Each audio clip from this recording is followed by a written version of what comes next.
This pasta is called The Other Side of the Door. This happened to me when I was in middle school. It was about 2:30 on a sunny day, and my parents were out because they were at work.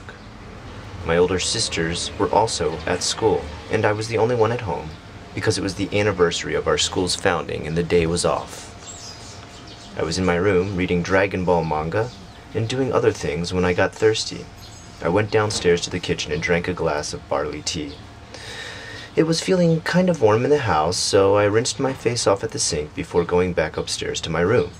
I got to the top of the stairs, went into my room, and was just ready to close my bedroom door behind me when I realized I forgot something in the kitchen.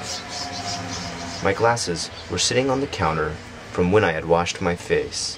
"Ah, crap," I mumbled to myself. My door stood in place, only centimeters away from being closed, and I grabbed the doorknob and threw it open. Well, I tried to throw it open. It came open halfway and I heard a strange noise on the other side of the door. The noise was followed by a low voice that said something that sounded like,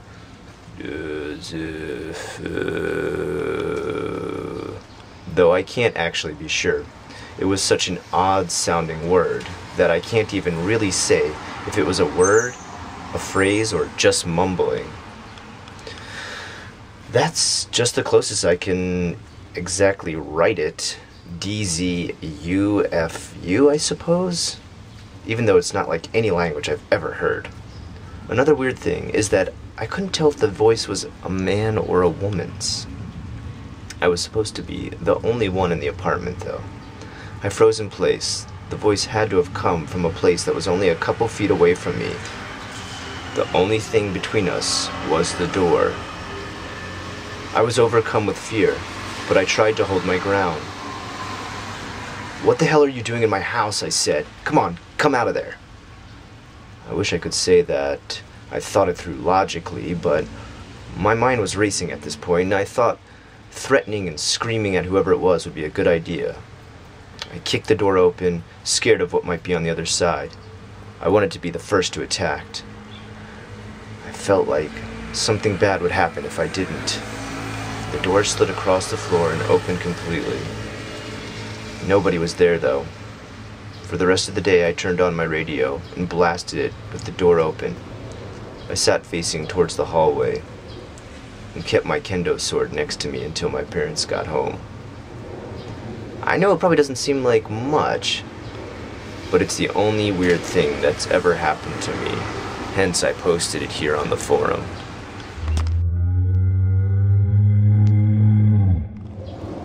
What you just heard there was a Nichan post on the forum of Occulto, which is the equivalent to Yonchan or 4chan in America's ex-paranormal forum.